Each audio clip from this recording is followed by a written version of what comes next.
Get rolling. Samantha, get us started.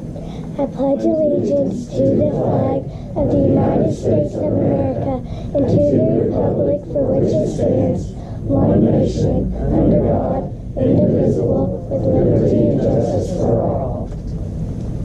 Don, would you read us your invocation? Father, we thank you for this day, and Lord, we ask right now as we come and take care of the business of this city that you would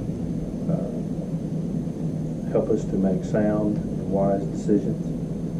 Lord, thank you for each one here, and I just ask that you bless them and help us to take their concerns and their things that are important to them into consideration and to do what's right. We just ask that you be with us as we leave tonight. In Jesus' name, amen.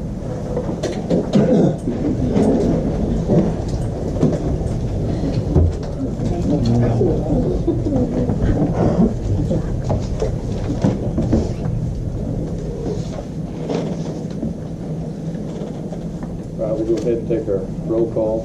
Misty Cottle. Here. Anita Lowry. Here. Jeff Upton. Jan Throgmorton is absent. John Collins is absent. Kira Hungate. Here. Don Rollins. Here. Joe Tower. Here. City Attorney and the City Clerk are both present. So the first item on our agenda is the approval of our agenda, and we need to amend that before we get started. I would entertain a motion to add item 6 to new business, a conditional use hearing. I'll make the motion. I'll second. All those in favor say yes. Yes. Those opposed say no. Motion carries. With that amendment, I would entertain a motion to approve the agenda as it's mailed. I'll make that motion. I'll second it. All those in favor say yes. Yes. Those opposed, no. Motion carries. Next is the approval of our meeting minutes from September 12th. Are there any changes that need to be made? Motion to approve those. I'll make that motion. Second. Motion second. All those in favor say yes. Yes. Those opposed say no. Motion carries. So we have a full house tonight. I'm glad to see all of you guys. I wish it was like this every month. The way we work this, we start off with, we got some business and housekeeping to take care of. We get that out of the way, and then we open it up for a public forum. So anyone in the community can come and address the council. We'll give you 2 minutes to speak to us. Whatever we're talking about during the public forum, we won't take any action on that tonight. So you guys can come and talk. We can converse back and forth, but we won't take a vote on anything that we discuss during the public forum. After that, we'll do our business reports, and then we'll get into our new business, which I assume is why we have such a great crowd tonight. So with that, is there anyone who would like to address the council tonight? Yes, ma'am. Tell us your name. I'm Jennifer Sims. I'm with the Economic Development Beautification Committee, and I just wanted to let you know that the welcome sign rock was put in place today. Thank you to Chad and the city for that. Tomorrow we'll have concrete poured, the etching will begin, then we also have lights and landscaping. The committee will have a Tree City giveaway on October the 28th, and the Holiday Lights Contest and the Memorial Project continue. And last month, I forgot to thank Sinorama and Melco for their assistance with the Westfest booth. That's all I have. Okay. Any questions for Jennifer? Thank you. Thank you. Would anyone else like to address the council? Yes, sir. Step forward and tell us your name.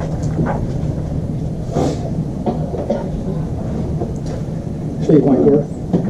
You remember last month Kim, you and I presented some ideas about how to maybe increase the interest and kind of curtail the apathy. It seems like, we had 2 vacancies, two spots on the council no one ran for, and then people didn't want to keen about even volunteering, and we have a lot of people running that have no opponent, and we have a pretty high turnover in our mayors, our council members, our police chiefs, everything. So I wanted to kind of focus attention on the city government. And I mentioned that there's a couple of ways, if we can't get people to fill up 8 seats, then we could have a manager type situation where we have 3 or 2 or 3, however they have it, and they have a city manager, and then they have just a board. You don't have to have the ward elections and all that. The other way is to, which I prefer, is to have elections for the city council members by ward. So right now, the ward designation is just a geographic designation. You're voted on at large. So the state of Arkansas sets up a situation where if you want to do it, then you can be elected by wards. And several towns do it, Fayetteville does it, and so it means that you have to live in your ward. The ward you live in would be only the people that live in your ward vote for you. So in wards there's about 300 and 350 people. So that's how many people you would have to know, and those are the ones that you would represent. Right now, if you run, you're having to put your campaign signs all over town and whatever's like that. You're having to run to get votes from the whole town, all the wards. So it's a situation. I think I sent all of you in the email. I sent you a copy of a draft of what the ordinance can look like. It's just copied off of Fayetteville's ordinance. It says, it's really extremely simple. It just says that. It just says you run in the vote. You're a candidate in the ward where you live, and the only people that can vote for you are the ones that live in that ward. I've talked to several months ago. I talked to the county clerk, Becky Llewellyn, and about it. She said, "Well, it's a little trouble to set up. They have to kind of adjust the precinct voting." She says, "But it can be done because it's permitted by the state." So for this to happen, if anybody, I'll leave these up here. If anybody's not familiar with it, I put it up on some Facebook pages. But there's an example. There's a copy of what the ordinance looks like. For it to happen, people. I've talked to dozens of people about it, and I haven't had much objection to it. So, in fact, none. So, if you want it to happen, what happens is one of you has to move that you accept this ordinance. Then somebody has to second it. Then you vote on it, and 5 of you have to agree, and it's done. Thanks for your time. Any questions for Steve? Hang on just a second. No? What's the pros and cons? I mean, I guess I don't have a problem the whole city voting for my ward position. I don't understand why I would want to separate it and say, well, I only represent these people down McKnight Street instead of I want to represent everybody in West Fork. Well, that's you'll be getting your votes from everybody in West Fork. So the idea is the concept of representative democracy, just like they do the House of Representatives or something like that. You would be representing people in a specific area. The idea is that you can know those people. For one thing, there's 300 of them, and you can know them and their kids and everything else. And so there's only 300 you're dealing with. The cost of campaigning is less because you don't have signs all over town. And it means the people who live, your neighbors, the ones you know, and the ones that you're dealing with in your neighborhood, they're going to send you to this body to represent them.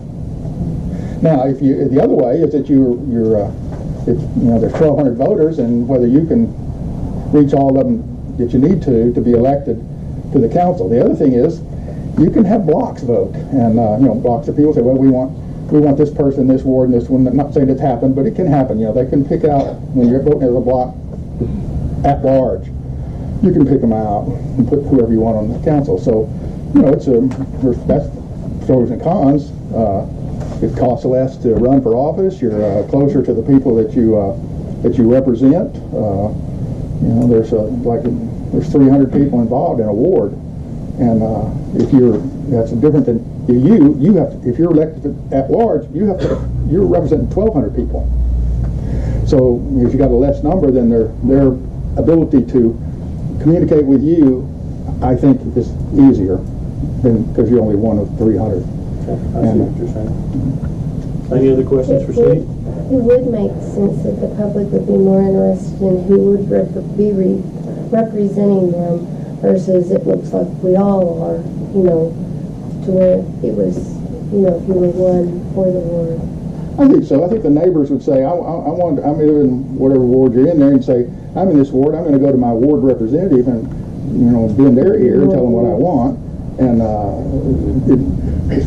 make it, I think, more sensible, and then they can, I don't know what the objections are, I don't know what they are. I haven't heard people say. A lot of people think we're doing it this way until you They explain. do, they really do. Yeah, until you explain it, and they say, oh yeah, that's right, it's an at-large.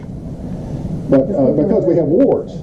But the wards are just geographic determinations. The wards, I think, happened because they were worried about either racial things or, demographics, certain kind of demographics. So they've divided these things up into 4 wards, and they're about equal populations in those wards. But they're geographically, so you could walk around your neighborhood and you'd be representing those people. And then you come here, and then when they say, when you say, I represent the people in my ward got a little different problem over here. We got a bigger drainage problem, we got this and that, or we got people in this ward have something else, then you can get into more of a realistic political maneuvering and negotiations, and and you'd actually be representing somebody. And then I think people would be more likely to run. And I think I'd like to see more. I'd like to see 2 people run for every office, right? So then you can say, what do you think? What do you think about this? Which way should we go? What's your vision for the town? And what do you think should happen? And what do you see as the big major projects you want to see happening? And have a couple of people talk it out. That's what I think democracy is about. You kind of present here's my thing. I want to go this direction. You vote. You go that direction. Are there any other questions for Steve? Thanks, Steve. Thank you, Steve. Would anyone else like to address the council during our public forum? No? All right, so we'll close the public forum and move into our business reports. First report will be Scott Oliver giving our planning commission report. Hello, everybody. Since the last city council meeting, we had 4 trainees go to regional planning to do some planning commission training. It was really good. Steve was there. We had Jackie Bonner and Walter Harnish. I think it's going to help us a lot on moving forward and making more progress out of that commission, getting some more things done. Mostly what I'm here to present today is a special planning commission meeting we had last week to address a special purpose or conditional use for a property on Stockburger. It was for a event program and planning. What we decided to do was open up a forum to allow people to talk and discuss it. We had a lot of turnout, a lot of people discussing concerns. In that area you have, it's zoned agricultural, but its use is more residential with big lots, and you've got farms, and people were concerned that the use of the property would end up being allowed. We got some feedback from the individual, Mrs. Ram, who wants to do this. We discussed enough concerns that we decided to write down some conditions to include noise abatements, or just any noise at 10 o'clock. A 6-foot high fence on the north side of the property to try to cut that noise down even a little bit more for the neighbors that are there. Do you guys have a copy of the minutes? Okay, there may have been a mistake on the east side of the property for fencing. I don't think we have a copy of that. I forwarded it. I sent them in this morning about 10. Okay. I got mine to that. Okay. Well, I guess then it was in the email and not presented to you. I can get you a copy of that and send it forward. The east side of the property is Stockburger, and a fencing to keep kids out during programs was recommended. Also, egress and ingress to that property from 71. Stockburger is a small street. anybody's familiar with that. The fact that you'd have traffic can't handle that. So she's got an easement negotiated with the rest of the property owners around, who've got signatures for it. Lighting was another issue, that they didn't want lighting during the week, if you just only during events, because you'd have light pollution. After we addressed it, we debated for a while. There was some real concerns, but because of its ability to generate income, the expected income, Steve, what was it, 600,000 annually, if you go off of what events are used in that forum around the area. We went ahead and voted in favor, with no opposing, to submit a conditional use for that property. Does anybody have any questions? Lighting and property improvements borne out by who? The developer, the applicant? Yep. All of it bore out by the developer. No impact. The only thing that even got addressed like that would have been fencing on that north side, and you know how privacy fencing, you almost want something to hide that too from the other side. And the owners there would plant their own shrubbery to hide that fence. The lighting was, it's, you know, poles for parking. They're going to have their own on-site parking. And the lighting, you can get poles with a switch. And it'll turn on when it's dark, but you can go out there and switch that off during the week. So it's not shining on Tuesday. So like a photocellular switch control? Exactly. That's what I have at my house. So. And we'll talk about that in more detail as we get into our new business. Okay. But just for the council to kind of understand where we're at, the Planning Commission has voted to approve a conditional use permit. With the conditions that we've got in the minutes. Right. And I'll get you guys a copy of them. And with that, it comes to the council. That's a recommendation from Yes. the Planning Commission that we approve it, a conditional use. And so that's where we'll be on item 6 tonight with a full discussion. I'm sure lots of input from citizens. So And this is not a rezone, and we made sure we addressed that really hard in this meeting. The rezone would be the harder way to go, and matter of fact, it's not beneficial to the city that way.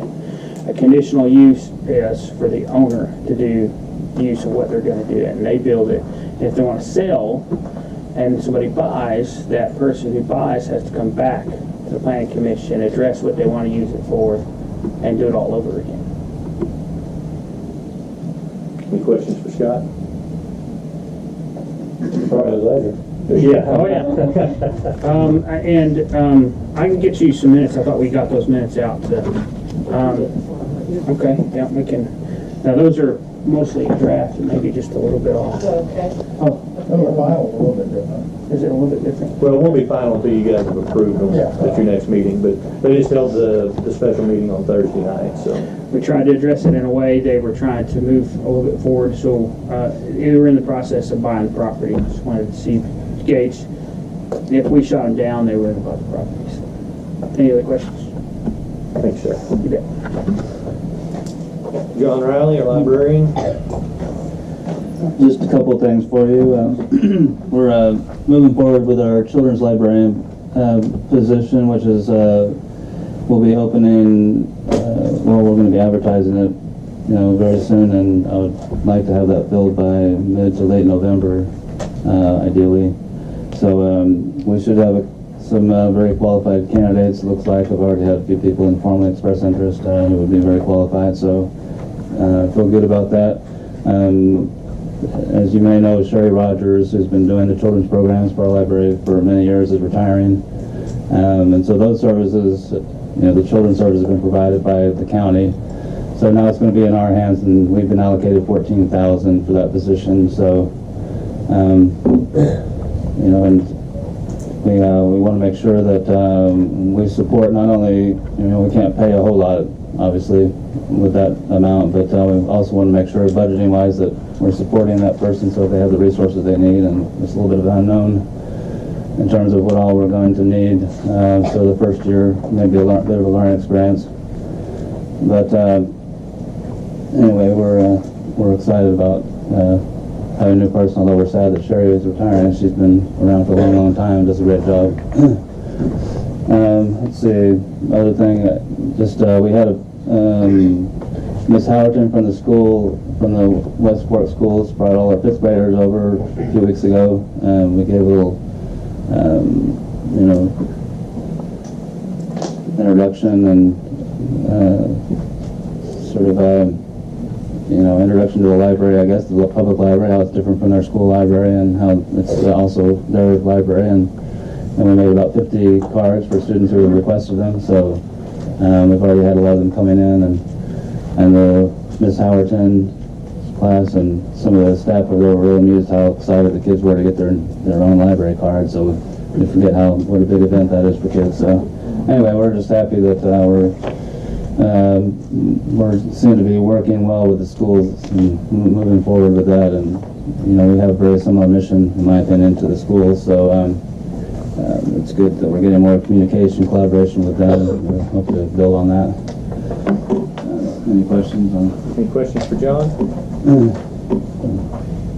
Thanks, John. Thank you.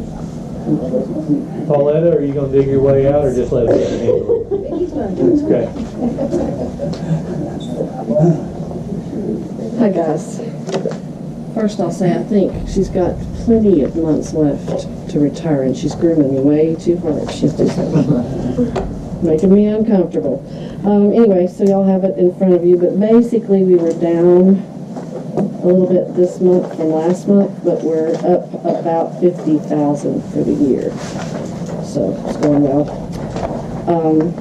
Any questions about that? Don't ask too many, or she'll have to come up here. I did go with her. I sat with her when she did all the month end, which is not important to you all. It's important to me. I guess it is eventually, but I sat with her and did all the month end stuff with her and started doing that kind of stuff. So I'm learning a little bit at a time. We went to a training class yesterday to get ACIC certified, and luckily the FBI and the state are not looking for us. It's good. We passed all that, and we passed our certification. So we are cleared to do our paperwork like we need to and be in compliance with what we need to be doing. Any questions? Any questions for Vicki on the court report? Thanks, guys. Thank you. Chief Nelson? I've never seen this many people. Hope it's not bad.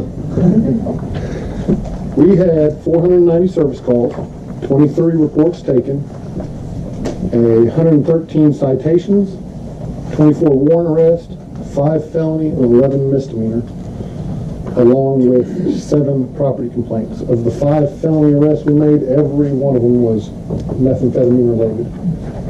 And we have taken now 2 deals of fentanyl from people. So that's just something that is picking up. The state has got some money, but they're giving it to the top 5 counties. We're not in the top 5 counties yet. So let's see here. As far as training goes, we're taking an evidence class. Officer Underwood completed a public information officers training. The one I'm excited about is we've got a domestic violence training class coming up where Nicole Hula, and I hope I said her name right, is going to come down from Little Rock. She works with the Domestic Violence Coalition and put on that class. And then 3 of our officers just completed their basic rifle course. We did a special with KMWA of our drunk buster. They were excited, wanted to come down, and then they told us they're going to wait for when they need a feel-good story to go ahead and air it. They haven't aired it yet. We're still waiting. We taught bullying and social media in the school. We also did a class on drugs and alcohol awareness, and we have joined the National Child Safety Council. who will provide us with teaching material and things like that. Anybody have any questions for me? Any questions or comments, John? When you say we're not in the top, you mean the top worst counties? We're not in the top 5 worst counties yet for opioids. That's a good thing. So, Thanks, John. I'd just like to point out, John has really started, he's making a push for our student resource officer to be involved with the kids. There's a lot happening in the school over there with the department, so thanks for that, John. Isaac? I was told to fix the podium before I started. I'm just going to hit the high notes. I don't have much more than what's in my minutes. Our water loss continues to stay under 20%, so I'm proud of that. We have completed a punch list for Davis, and we are patiently awaiting their return to finish up their rehab. We've been waiting for a while. Sidewalk crew is back. We got approval from the state for the additional sidewalk, so they're back and working. So I'm hoping in a couple of weeks they'll have that wrapped up, and we'll have new sidewalk. SCADA, we did go ahead and move forward with a company that has brought our pump station and our main tank that we use onto a cellular platform where they can communicate with one another cellularly instead of by the old landline that we have, and it's up and running. They put it in a week. Works great. Still got to set up our web page where we can get on and control it from a computer, but it's all running on its own right now. Yeah.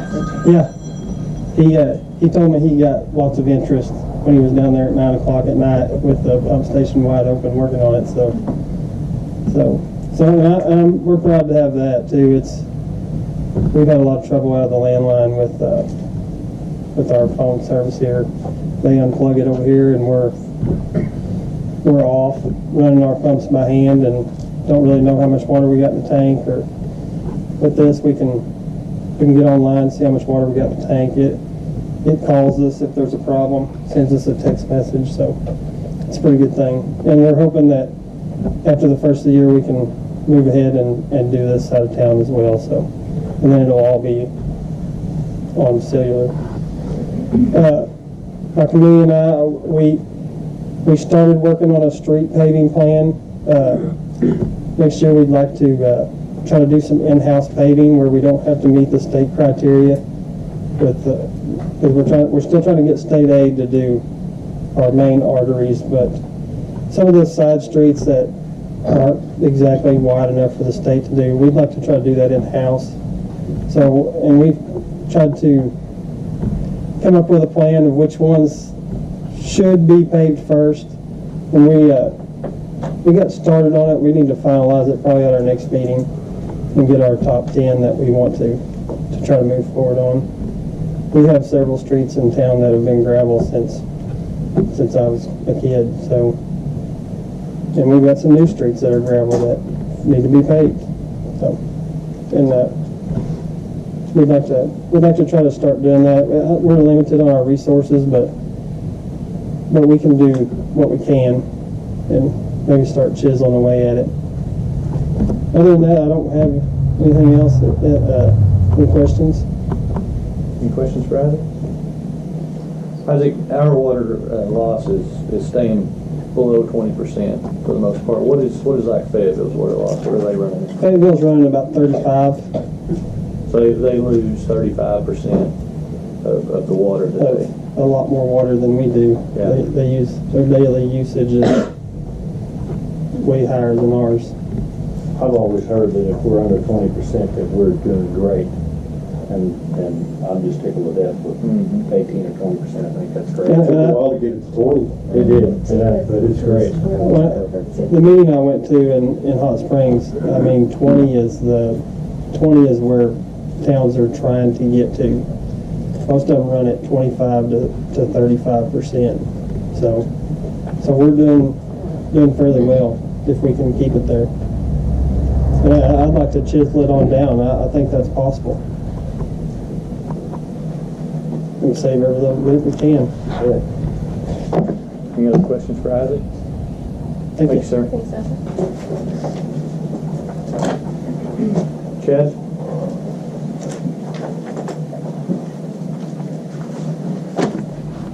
I really don't have anything specific except for what's in your packet or on the agenda for later. We've just been doing some general maintenance and cleaning and those type projects, and we have a few other off-season projects that we're working on, and still we've got about 3 weeks of Pee Wee and Flag left, so we're still doing that, and so don't have a whole lot specific to report, but we'll take your questions if you got any. Any questions for Chad? I will say I appreciate the recognition that Jennifer gave me, but I want to extend that to Isaac and his crew too. They've been pretty instrumental in I found the rock, but they've been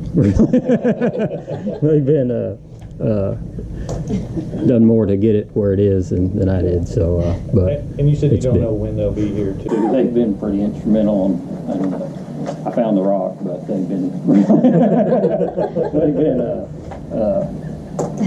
done more to get it where it is than I did. So, but And you said you don't know when they'll be here to engrave it.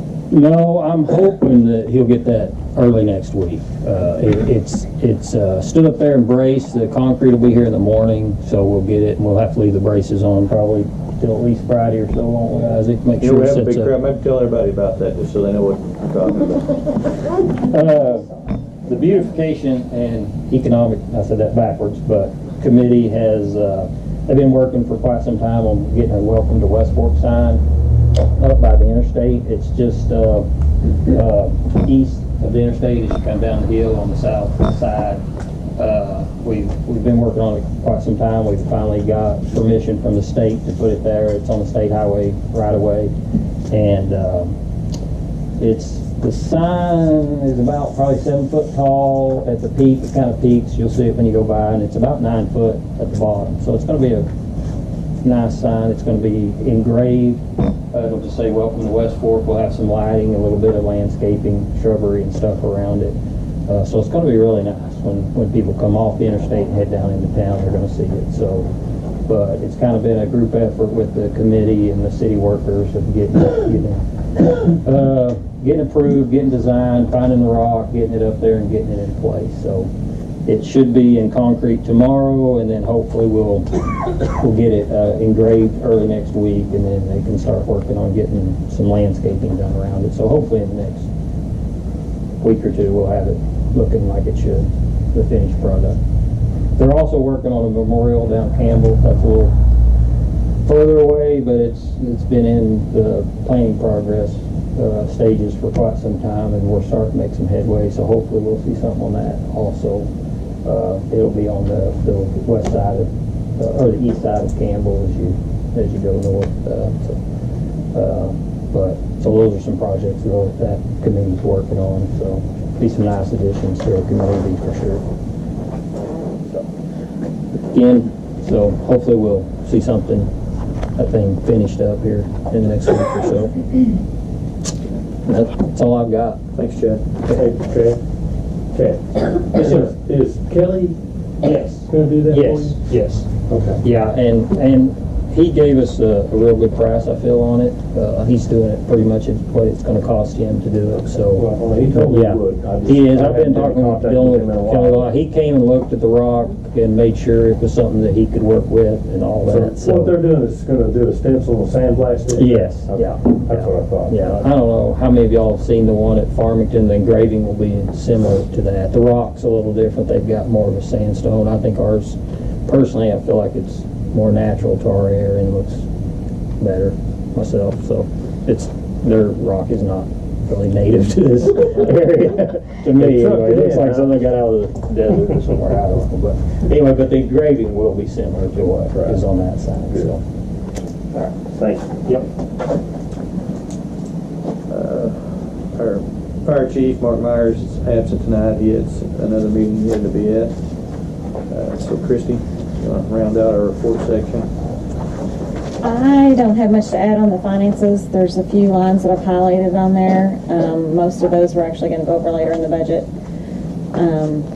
But in addition to financial information, Baldwin and Shell will be posting advertisements for the bid process, hopefully by the end of this week. We will have a bid opening on October 31st at 2 o'clock to pick the subcontractors, and they're hoping to begin work at the City Works building the first week or two of November. So that's the progress on that. And then the Recycle Center, we have started opening during the week on Tuesdays and Thursdays from around 9 to 3-ish.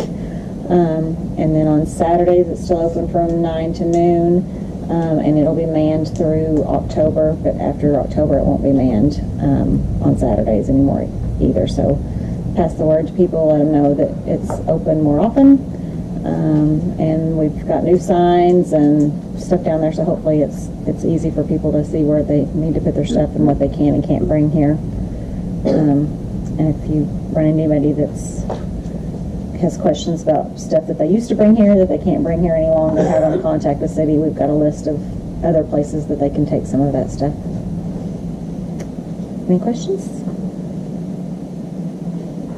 So I'll add to what Christie was saying on our Recycle Center. Isaac got me the numbers. So through January through the end of June, the Recycle Center had taken in 29.5 tons of recyclables. Since July 1, when we started with Inland, until September 30th, Inland has taken in 29.5 tons of recycle. So in those 3 months, we've taken in what we took in 6 months through the Recycle Center. Now, from July 1 until September 30th, the Recycle Center has taken in another 10 tons. So the Recycle Center has not slowed down since getting curbside recycling in the city, which goes to show that a lot of that is the county. Citizens outside the city are coming in using the Recycle Center, and we'll continue to do so. But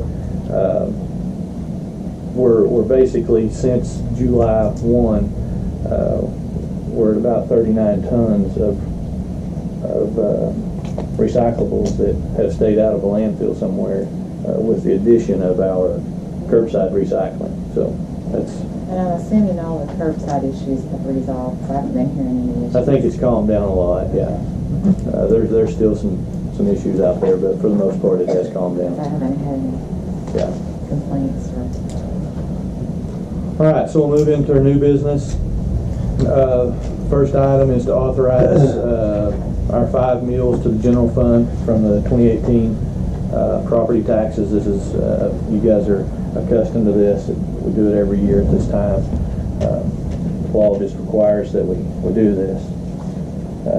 Otherwise we get in trouble, right? Yes. Boy, I can tell you. So I would entertain a motion to authorize that 5 meals into the general fund. That motion. I'll second. A motion and second. All those in favor say yes. Yes. Those opposed, no. Motion carries. All right, Attorney Tipton is going to walk us through the next item. Ordinance 466 is an ordinance to amend our purchase limits. So the city currently, if we have a project that's going to cost over $10,000, we bid that out.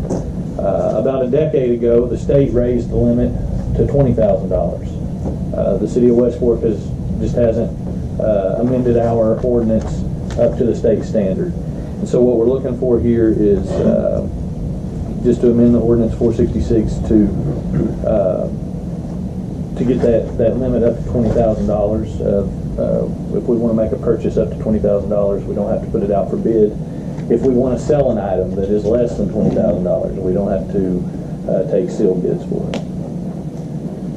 And it's a good idea, Mayor, to get in compliance with state law, especially with your construction projects coming up. And so there's an emergency clause on there too to get that in effect right away. And what you entertain first, Mayor, is a motion to suspend the rule.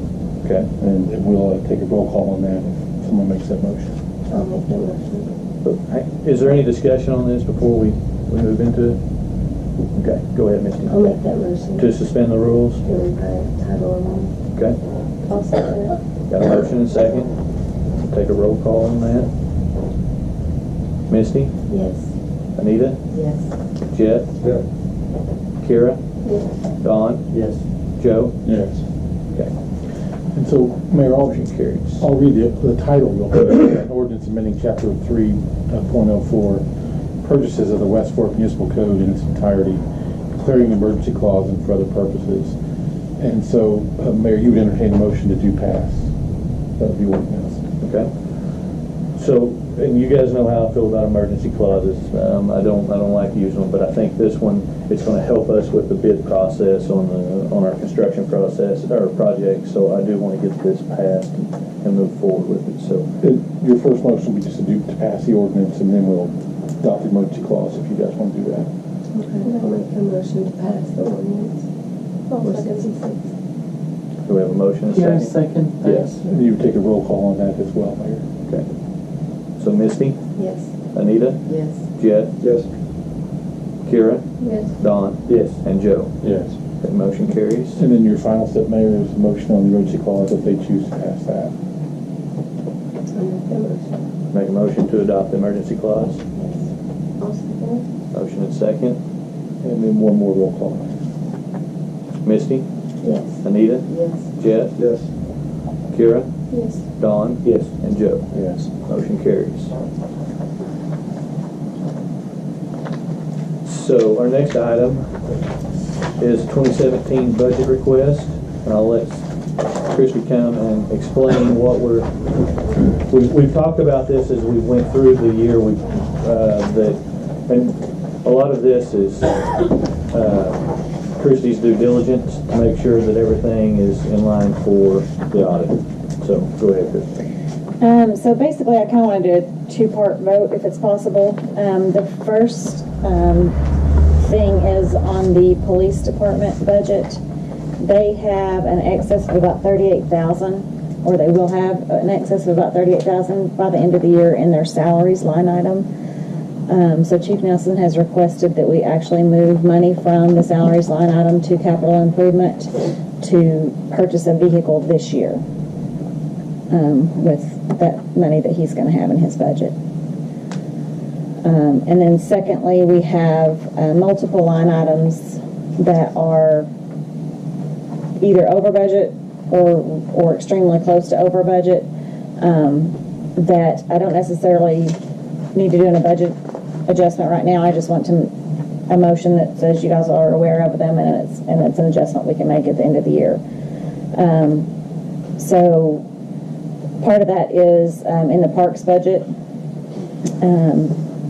Chad is wanting to go over budget on his capital outlay because he's got a couple of more projects that he wants to finish for the year, and he's got other line items, building maintenance and such, that he'll draw from. So his overall budget will not be over budget.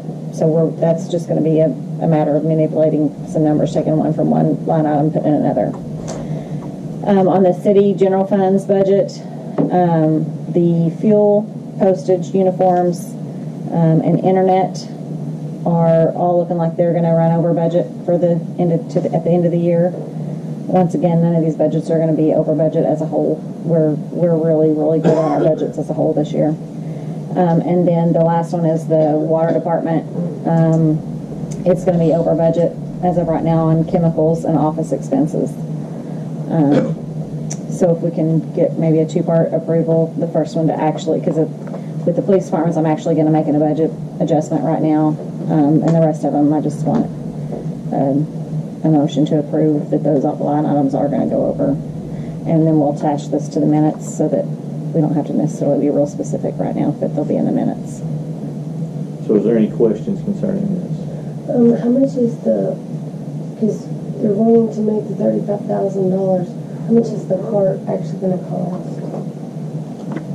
John got a quote today, and I'm gonna go off the top of my head from what I remember seeing, around 26,000 for the car, and then another around 6,000 to package it, to get the stripes and all the lights and all that done.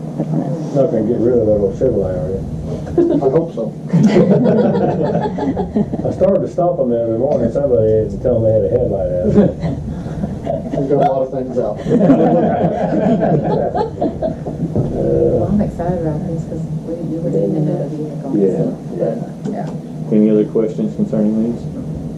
And I just want to reiterate for the public, we're not talking about a budget going over budget. We're talking about a specific line item in a budget. One thing that we know, the city has been a little remiss in their building insurance. We haven't, what do we have on this building? Do you remember? Like $250,000. $250,000 worth of insurance on this building. Well, if something came through, that wouldn't clean the slab off, let alone build a new building. And so we've increased our insurance coverage, which is going to throw some line items off. Our sewer budget is going over. Isaac has happened to buy more chemicals in order to properly treat our sewage in the process of getting this new sewer line installed. And so it's little things like that, budget items that are we know we're going to run over on, but the budget as a whole, our budgets are for the most part, they're in really good shape. Any other questions before we? Okay, so I would entertain a motion for the transfer in the police department. I'll make that motion. Second. Motion and second. Don, you second? Yes. All those in favor say yes. Yes. Those opposed say no. Motion carries. And then if we could get a motion for Christie to make the expected adjusting entries to the budget, or how do you want it worded, Christie, that'll satisfy? Just that the council is aware that there are some line items that will go over, that will be covered by other line items that are under, and that this will be a part of an exhibit in the minutes, to be specific. I so moved. Second. Okay. Motion and second. All those in favor say yes. Yes. Thank you. Those opposed say no. And so, Christie, thank you. This completely unnecessary. Christie likes to have this for due diligence for the auditor. She is just being very careful in her job, so appreciate that out of her. Thank you. Thanks, Christie. Next item, appoint a new Parks Committee member. The Parks Committee has recommended that we appoint Clayton Hungate as a new member to the Parks Committee, so I would like to appoint Clayton at this time. Do we need to vote on that? Or is that that's just an appointment? You want to sort of make sure they're aware of it. If you want to do it all in favor, just if you can get that in the minutes, you can. Is everyone in favor of that appointment? Yeah, sure. Okay. I'll do it. You abstain. That was 5 yeas and 1 nay on that one.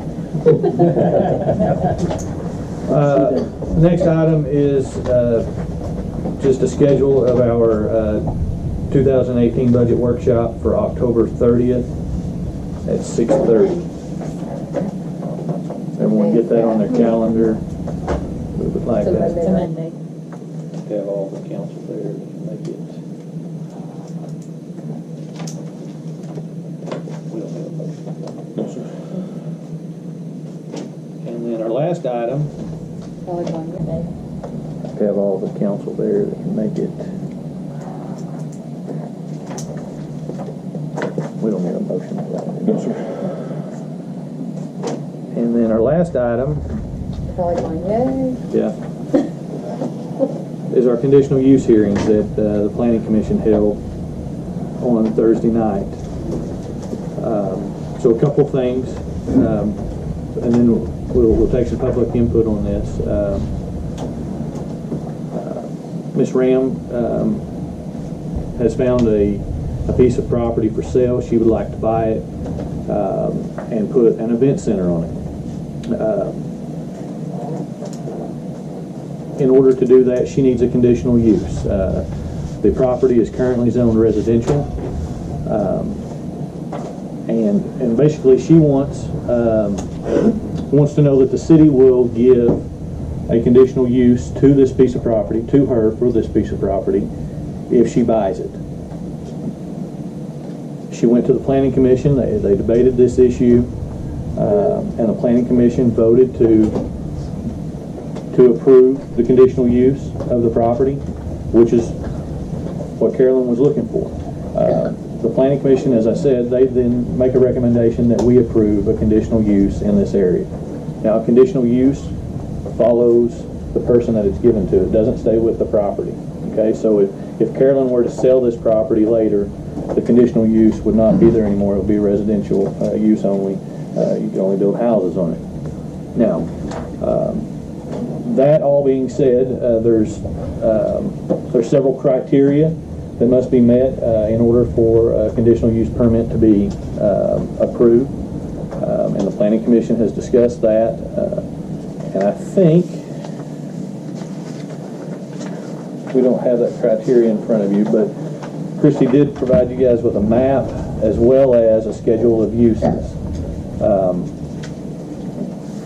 And so one thing the city is lacking in our schedule of uses for a conditional use permit is an event center. That's not uncommon. We have a lot of businesses come into town that we don't have a specific schedule listed for, and so we typically find a close match. So it's not an event center. It's I think what they were looking for here was a private club or lodge.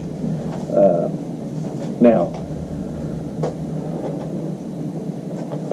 Ms. Ram has done her due diligence. I have a folder here where she has contacted all of the neighbors, the adjacent landowners, by either in person or through certified mail.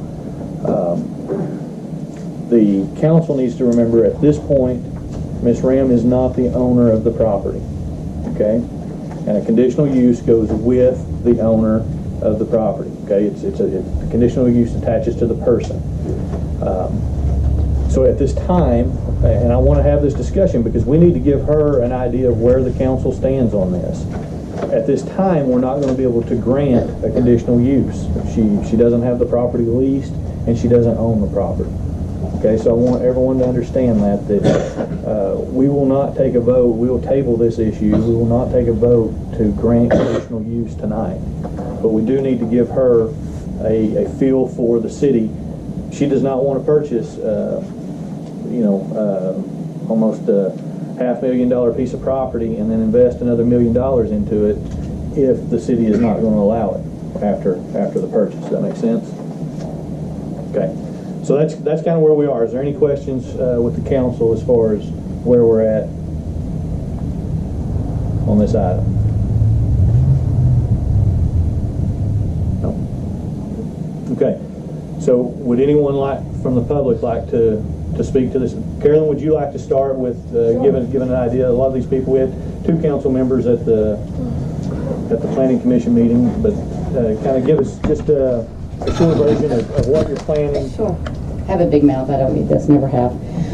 So I've thought about it a lot, and what I've seen in West Fork is we have a lot of opportunity, but to build something, it takes a lot of revenue and it takes a lot of fortitude, as someone has graciously told me.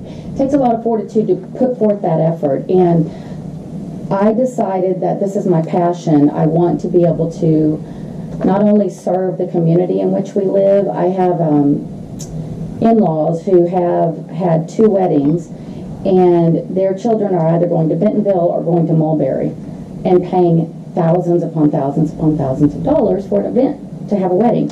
So I decided that I was going to look at the possibility of starting an event venue. I had looked in Fayetteville and I looked in South Fayetteville, East Fayetteville, and this property is 3 blocks from where I live, and I've just kind of sat there and looked at it. And I knew there would be a lot of conversation around it. So I started thinking about what can I do to make West Fork unique with the event venue that I want to build. So most of the venues that you see in Northwest Arkansas, and I think everyone got one of the little pamphlets, demographically there's about 400,000 people. Christy, did you make this for everybody? Oh, I'm sorry, okay. Well, I brought this for everyone to have. I apologize, but I can get you one after the fact. But demographically, where we are positioned, where West Fork's positioned, there are about 400,000 people. So you're talking Fort Smith, Alma, I didn't even count Mulberry, Springville, Fayetteville, Bentonville, just the larger areas, 400,000 people that have the opportunity to be able to come in and look at the venues that we have. I started looking at the prices of venues in that area, and just to have the building with empty tables and chairs, and then the clients supply everything else, you're looking at anywhere from $5,000 to $13,000 just for the building. Okay, I realized how expensive it was when my daughter got married last August, and I ended up spending $22,000 to have her wedding. I ended up not having any time with her, and I have no pictures with my daughter before the wedding. So I decided I wanted to get West Fork on the map. And the way I wanted to do that was to build an event venue, but not what you see all over Northwest Arkansas and Mulberry area. And that's the rustic venues, and they're lovely and they're beautiful. But I wanted to do something different so that I could market it as the first only full-service event venue in Northwest Arkansas. So I would do everything. The client would come in, I would sit down with them, get their desires, get their needs, what they wanted, and then I would do all of the work for them so that they could have the opportunity just to be a mom or a daughter, whatever. The property also has a lovely home from 1887, and it has 2 bedrooms upstairs. I at first had looked at marketing that as a separate bed and breakfast, decided that wasn't beneficial to myself, to the young couple that will live there full time, or even to the clients that will pay the money to come into this event venue. So I decided to provide that as an added perk to them. So they're 7 minutes south of Fayetteville.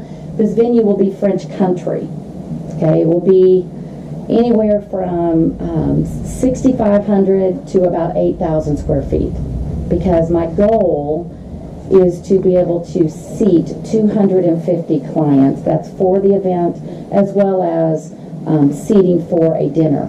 It's not only going to be marketed for weddings, it will be marketed for corporate events. Right now I work at Signature Bank of Arkansas. They've already agreed to have their 2018 shareholders meeting there, if I can get it built. So it's going to, weddings are where the financial opportunity will come in. I didn't want to do it just for myself. I also wanted to do it for West Fork. I love West Fork. And so I asked voluntarily, and Barbara Lindsay owns a property right now, and she has been working diligently for me and with me to get all of the property annexed into the city. The reason behind that is city sales tax. So for 20 plus years, I was a sales tax auditor. I fought the state for my company that I worked for. And I knew this would bring in much needed revenue for the city. So if you average, I just averaged 40 events a year.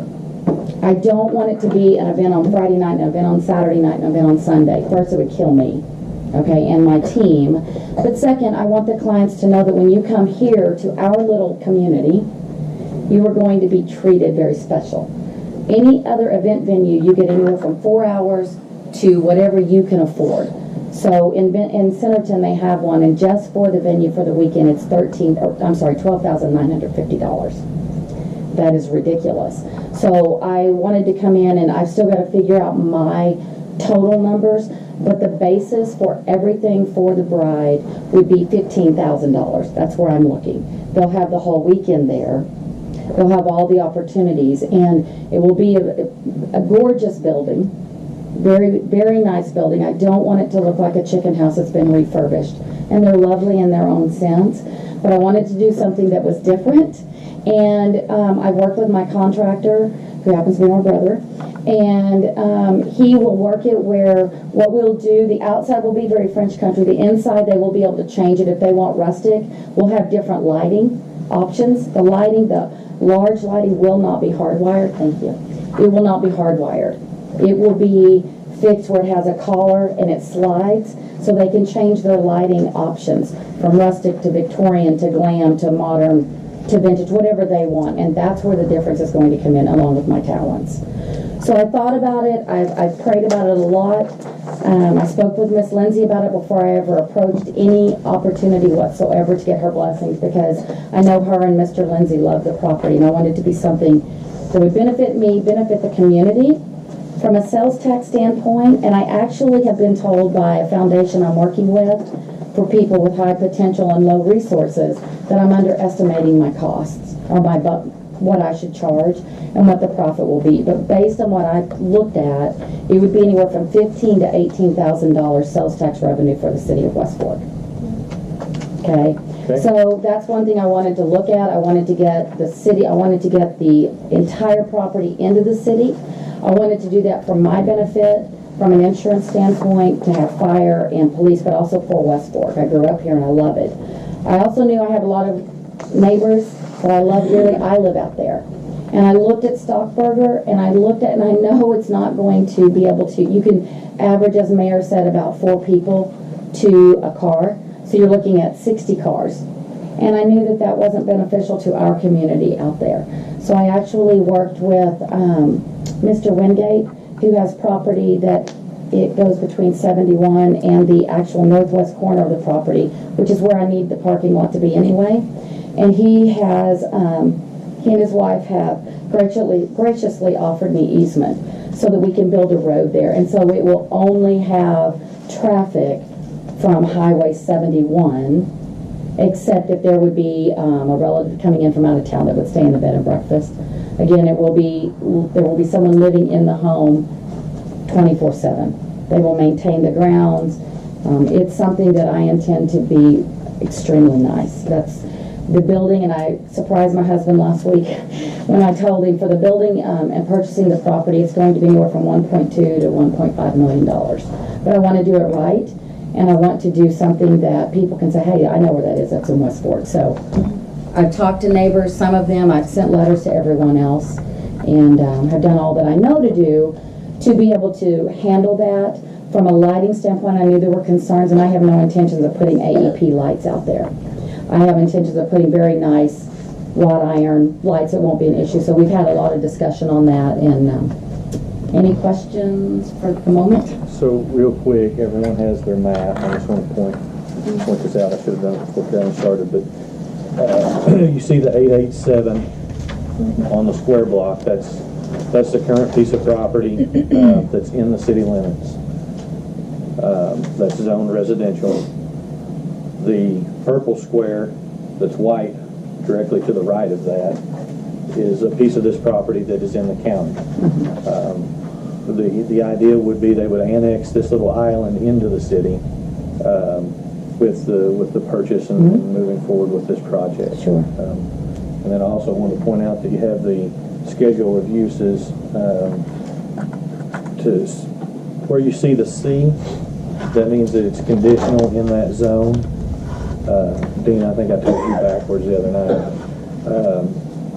So if you follow across, the R at the top, that's residential 1, residential 2, 3, so forth and so on, all the way over to agricultural. So you can see how those conditional uses play out through our different zones in the city. Okay, and so what they're looking at for this is, as I mentioned earlier, what page is that on? So it's the next page to the back. And the Planning Commission was looking at classifying this as a private club or lodge with no bar service. Obviously, we don't serve alcohol in West Fork, and it's conditional across the board. It could go into any zone in the city. Okay, at the meeting the other night, the open air pavilion was never mentioned, and that pool house is almost on Stockburger. Okay. It's just barely off of Stockburger. Tell everyone what you're talking about, because you were at the meeting, but a lot of us weren't. Which part? Tell me what you're Well, talking my about. main concern is the city council, I'm kind of torn here. I live out this way, but I also understand the revenue aspect of this. But my biggest concern is Stockburger is a very narrow road. It has no ditches whatsoever. So the traffic, there was no way that traffic could come out of Stockburger. There was just no way. I walk my dog. There's kids who ride their bikes. There's people who jog. And I'm not talking just on Stockburger. They come around all the way from Davis and Butterfield to walk that loop. And so it's a lot of people use it. But the pavilion thing, there's the old pool houses that's right. It's really close to Stockburger. I didn't realize that was going to be used for 100 guests. That's right on the road. So, in looking at the property, there was so much conversation last meeting about, the road and the ingress and egress, and I think we've covered that, right? There won't be an ingress or egress from Stockburger at all. It will only be from 71, which actually benefits the business itself. And the northwest area, so there will be a privacy fence 6 feet tall on the north side. My uncle happens to live behind the Dalmats. I've spoken with him about it after the meeting Thursday, and he said, that's fine, that's great, I know it'll be beautiful, etc. So there would be that. Then all of the parking would be on the northwest piece of the property, and it would go from the northwest piece into just the north area. So it would come in because I have to have ample parking. So when we started looking at this, there is, as Anita said, there is a pool house, and there is a stable. So you've got on Stockburger, you've got a pool house, you've got a lawn area, and you've got a stable. In talking with my contractor, my brother, about it, we had talked about the pool house. The pool is a liability, no matter what. So we would tear it, cave it in, set that up with a concrete pad, and I was going to tear the whole thing down. And so we had talked to Anita, and he said, you can have that parking where the parking is. It would allow you to do like a family reunion. So that's what we were thinking. The open air pavilion and the stables area that we're talking about doing small events would not be used at night. We can't do that. It doesn't make sense to do that. But it may be for a daytime wedding. It might be for a family reunion. It might be, you can name whatever you could do.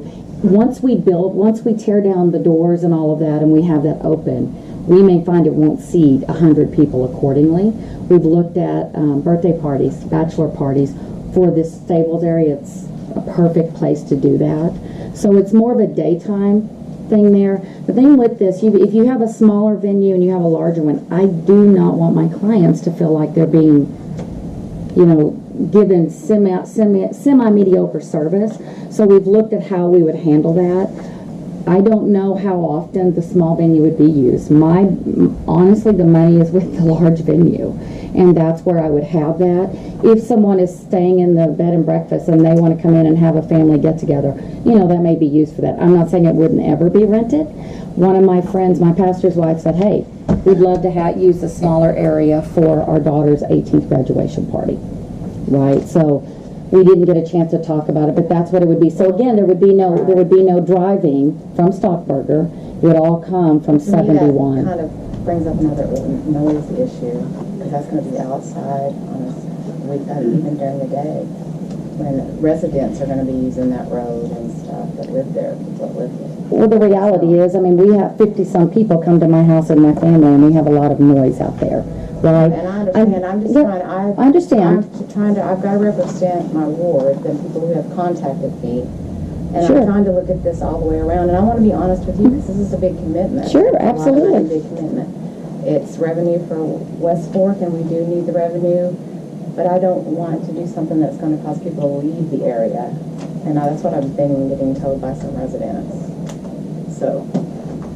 Any other questions, Karen, from the council? And we'll open this up and get some John, public another comment. thing, since you do that, what about the parking lot? Will it change the runoff of the area? Because there is a creek that feeds into the White River that runs behind that property. I don't know the property, and I don't know what elevation there is. I think it runs more back towards College, or 71. 71, yeah. It does. Does the land have any fall to it, or is it essentially flat?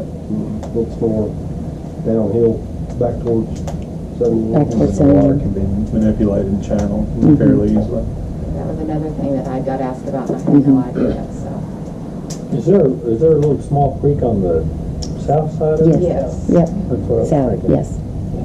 The very south end of the property. And one of the things Mrs. Lindsay had offered to me was to not buy that wooded area. I intend to leave it all wooded. And she said, you know, you don't have to buy this piece. I can rezone it and sell it. And I didn't want to do that because I want, as I said the other night, I want when a client comes in from 71, they're going to be coming through the woods up the road, and there will be a privacy fence. I want it to look like they're coming into an open area that's been, if you will, you know, made out of the wilderness. And so that part of the property there is a pond there, and I will have that availability if someone wanted to come in. We'll have double waterfalls going in using solar pumps into that pond. It needs some love, and it will have it. So there may be something there, but for the most part, I mean, even that wooded area, you know, it's basically useless, but I wanted to keep it together, and I wanted it to be maintained in the way it would be. So. Any other questions for Carolyn? All right, Carolyn, thank you. Is there anyone, any citizens, anyone from the public that would like to address the council concerning this? Dina, jump up there. Tell us your name, your address, in relation to this property. Okay. Sorry, I've never done this before, so I'm a little nervous, and I have my notes on my phone, so please forgive me. So, anyway, I'm Dina McKnight. I live at... Oh, okay, sorry. That makes me even more nervous. Okay, I'm Dina McKnight, and I'm neighbors to several of y'all, and I'm friends to some others, and I live at 1025 Stockburger Avenue. So, I basically live 2 areas down from this proposed venue. So first of all, I want to say that this is in no way personal, okay? Because, and I'm not mad at Carolyn for proposing this, and I hope she won't be mad at me for opposing it. So, so I don't want this to be personal, because she's lovely, her family's always been nice, they're great neighbors, so this is in no way personal, so I hope you won't take it as such. So, and you know, her plan is awesome. You know, honestly, the idea of it, it's contagious. Her enthusiasm's contagious, and I'm sure it's going to be really pretty. I mean, I believe that she has amazing intentions for this proposal. I really do. So, I don't have any negative feelings towards her whatsoever. My only problem with her proposal is the location. So, let me just kind of explain some of my my thoughts about it. So when we had the Planning Commission meeting, this is all really new to me, because to be honest, I'm not an active member of city government. These 2 meetings are the first ones I've ever been to. So We will definitely hold that against you. I know. So I've been learning a lot and reading a lot as I've been thinking about this issue. So when I went to the Planning Commission the other night, I was listening, and one of the main things that I learned actually towards the end of the meeting, that was to amend the zoning for conditional use criteria. You have to go through letters A through J and answer these to the affirmative in order for conditional use to be accepted. And Carolyn, it looks to me like, has done her due diligence and has really done well on 9 of them. When I look at letter E, which is how it's labeled here, and I'll read it out loud because I don't know who else might have a copy of this or not. But letter E has a question, and it says, is the proposed use compatible with the surrounding area and the planned use for the area? So when I look at that, to me the answer to that is no. Whenever you look at the zoning, which I spent some hours Saturday looking at the Washington County website, clicking on every single plot of land in our area, every single one of them is mostly residential and a few agricultural. So you all can look at that too if you have the time and desire. So when we look at how it's zoned now, everything is those 2 things. And Dina, if I could real quick. Yeah. So on your map, the green is agricultural and the white is the residential, with the little pink colors is commercial. so whenever you see that, the question asks is this proposed use compatible with the surrounding area and the planned use for this area? So when you look at your municipal code, which I've got off the City of West Fork website, like I said, I've been digging a little bit. It really clearly explains what residential areas and what agricultural areas are to be used for. So whenever, let me look at this. I'm trying to see. It says that, sorry, I'm trying to, let me just gather my thoughts for a second. So you have a zoning map. And then let me just skip to this. So you all have the thing that he was talking about that has the approved uses. So everything with an X is what is already approved for the different zones. And if you look at all of those X's, anything that's zoned R from our municipal code that we're all supposed to follow, it says that residential areas are, quote, intended to provide for single-family residential activities and development. And A, agricultural areas are intended to provide for a full range of agricultural activities to preserve the existing agricultural activities and to protect the rural area from urban type uses. That's what our municipal code says. So if we're following those uses based on what we have already ascribed to, that is what this area is supposed to be used for. So, and if you go through that list, you could stretch it and say a lodge might meet the conditional use, but as you said, there's nothing that an event venue would classify as in there. And I know the Planning Commission said that they were not attempting to rezone our area for commercial use. And I appreciate that, and I'm glad that we're not trying to rezone it. However, whenever you give a conditional use permit for this purpose, the clear purpose, she said this several times, is to generate revenue. So in order to generate revenue, you have a business, which is a commercial use for this property. And I don't think there's any black, it's black and white, because if she's going to run a business, she'll have to have a business permit, I assume, and maybe get a commercial or business loan. And so all of those are commercial use, whether you call it commercially zoned or not.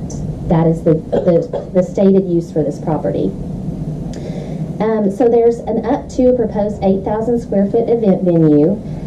There's going to be a lot of people coming in, and I have feelings about the traffic and the people and what the activities of those people may be, and I think other people are going to speak to that. I'm just really wanting to talk about the law and the statutes and the ordinances that we're supposed to be following. Another concern is that if we open the door in this residential area for a commercial use, then later, if somebody else wants to have a conditional use permit, the answer to E could potentially be yes. Because then, if the question is asked, is the proposed use at that time compatible to the surrounding area? Well, then we will have already set up a precedent where we do have a commercial business in place. So then the next area that's for sale with land, what are they going to want to bring into our residential area? And I don't know if y'all have driven down Stockburger. You can turn off Valhalla, which is how we usually go home. You come up Valhalla, turn on Stockburger, and from the moment you turn onto Stockburger, it's house after house after house after house. We are the only ones on that end of the street that have an agricultural use, which it is zoned for, and the rest of it's residential, and it's an estate type community. If you look on the Washington County website, it's even called estates. And most of the houses are on at least 1 acre, if not more acre lots. And so this is a nicer neighborhood, but it is clearly a neighborhood. If you continue down Stockburger, there are more houses after home after home. You go down Davis, it's still all homes. And then if you go down Butterfield, all the way to Mineral Springs, which is the loop you were talking about, it's all residential area. And you were talking about how people may want to move out. Well, let's say somebody's like, I don't want to live next to this venue. Then we're concerned about property values. Because all of a sudden, if we have an outdoor area, an 8,000 square foot building in our neighborhood, well, how will that affect our property values? And why would you want to decrease the property values of some of the houses in the area that have the greatest property value? Why would you want to bring that down? So, those are some of my really big concerns. But as I said, my concerns, while I have a lot of feelings about it and everything else, is are we truly following the codes, the statutes, and the ordinances that you all are elected to uphold? And we need to make sure that as we look at the zoning, which is put in place for the people that own the property already, not somebody that wants to come in and use the property, but these are supposed to protect us and the uses that they're designed for. And so I just want you to keep that in mind as you consider this and as it's tabled and voted on later. And I ask you, between now and the next time y'all vote on this and consider this discussion, please come up our road, drive up Owl Hollow, drive down Stockburger at the speed limit, because I'm often running and there are kids playing and other people using our road. There are people that walk their dogs and go with their small children. You see strollers up and down our streets. I mean, we all live there. And I would love for you all to drive down our road, knock on my door. I would love for you to see the area where a proposed 8,000 square foot building is wanted to be planted right in the middle of, for all intents and purposes, a commercial use. So thank you all for letting me talk, and I'll let somebody else have a turn. Hang on just a second. Yeah. Any questions for Dina while she's here? Thank you. Okay. Would anyone else like from the community, surrounding community, like to speak on this? Tell us your name, sir. I'm Utah Seagraves, and I live on Davis. And I walk past this house every day. It's awesome. The house is awesome. If the proposal is going to be in the city and not in the county, where we won't have a y'all come back saloon, which it could be turned into that. All you'd have to do if it's built in the county is to get a alcoholic beverage permit from the county. But if it's going to be in the city, then that closes that door. If it is a building such as that's going to match the existing house, or the chapel in Eureka Springs, or the one in Bella Vista, I'll be for it. If it's going to be a metal building or something, I wouldn't be. But it needs to blend in with the current existing property that it's going to be on. And as long as it's not going in and out of Stockburger, it has a separate exit and entrance. And like I said, the chapel in Eureka Springs is awesome, and the one in Bella Vista is awesome. My daughter got married there. Hang on just a second. Any questions or comments for Utah? All right. Anybody else? I'm so glad Dina's good at legal stuff. Because mine's more emotional, and I live on Chana Keys. I live on Butterfield, and this would be easier if you were all 11 years old. That's who I'm used to talking to. Honestly, and I have nothing personal. I don't know you actually really, but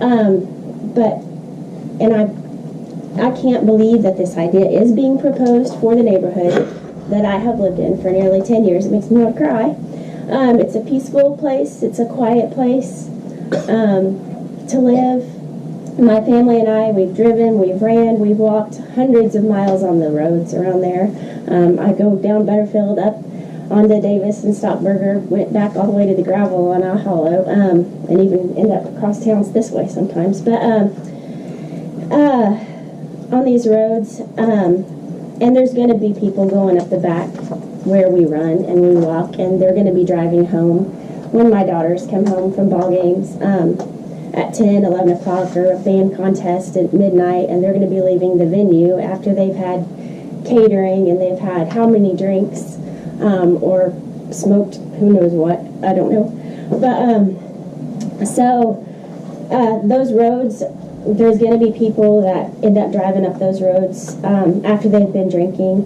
There's going to be venue guests, catering trucks, construction crews, band and DJ crews, and whatever entertainment that the venue guests desire. And honestly, when you mentioned bachelor parties earlier, that made me nauseated to think that that would be less than a mile away from my house. So keeping that in mind, that there could be adult or X-rated entertainment for the varied bachelor and bachelorette parties. To be fast now, I can't think of anything positive for our neighborhood or community besides a few tax dollars at the expense of noise pollution, light pollution, drunk drivers, strangers in our neighborhood, and decreased property values, and the chance of neighborhood members moving away from Westcourt because of this. So I wish that you would fund it other place. Okay. Any questions for Cheney? Shane, I want to be fair to Carolyn. With the condition as it's written, there would be no traffic on Stockburger. But after somebody left it, a wedding reception, and they are drinking, and they're not gonna, the outlet's right before where we turn to come home on 71, so they on Stockburger. But after somebody left it, a wedding reception, and they are drinking, and they're not gonna, the outlet's right before where we turn to come home on 71. So they pull out of there, they go left, and the next turn left is right up our road. And people get drunk, and they walk out on the street, and they're like, I'm leaving this party, and they come off. Whose wedding? Did you go to Dean's wedding? No, it was his, yeah. No, but they do. It's just the fact of the matter. They do. They take off walking from bars and places like that, and that's what they're going to be doing at this place that's right in the middle of our neighborhood. Well, that does raise one general question, not necessarily for you, but I heard it mentioned before, and I'm a little confused, looking for clarity. If it's annexed into the city, will it be allowed to serve alcohol? Because that would seem a business impediment for a venue. I've been lucky enough to been invited to several festive weddings, and some of which I remember. But So, as a whole, to your question, Joe, no, we can't sell alcohol in the city of West Fork. Could it be served? Could it be brought in? Absolutely, but it could not be sold under club rules. Thanks, Shane. Would anyone else like another comment? Sure. Since I walk all the time, and we're talking about alcoholic beverages, you can ask Larry Vale. He picked up 17 bottles from the Hispanic people's house to Mineral Springs in front of his property. Half pints and pints of vodka. Somebody drinks in this area. It ain't me, I don't drink the vodka. But you're never going to stop drinking. But it doesn't need to be served at this venue. Regardless, if it's free, it's against the law if they transport in too much. You have to abide by the law, and you can't bring in, one person can't bring in enough to get 70 people drunk legally. Would anyone else like to address the council? Hang on just a second. Let's get it. Carolyn, I'll let you have the last word. Hey, my name's Judge Stan. I live at 1070 Stockburger, and I do have one question. She said that if somebody was using that bed and breakfast, that they would have full entrance off of Stockburger. You guys are saying that only the entrance and exit will be off of 71. I think the conditional, as it's written, the conditional use is for the event center. All traffic will come off of 71. But will the bed and breakfast be part of the event center in a whole, or is it just by itself? I think It's that's, going to be used at the same time, yeah. but I think it's a separate venue is the way I So will that be two different businesses? I'll answer them. Okay. So Carolyn will address that after everyone else has addressed the council. Okay, is that? I feel how pretty much they do. Okay. I like it there. I love it there. I bought it 4 years ago, but I really don't want all that up. Other than that, I don't want to stay. Okay, thanks. Yes. My name is Betty Reynolds, and I live on Butterfield, down the road. I had to type everything up just in case I did get notice up here, which I knew I would. I'm an old school teacher, so common sense kind of overrides financial stuff most of the time. And I'm going to read it exactly as I wrote it up. Can total assurance be made to the homeowners, us, most of us in this room, that you will not allow alcohol on the premise? If not, doesn't that assure the entire city, not just our area, the entire city of West Fork, that alcohol consumption and all the problems that go along with it will increase exponentially because of your business? We run, as Mayor said, bike and walk on the roads in this area. Our teens, my grandchildren, come home from the school games and events late at night, especially on weekends when your venue would be most busy.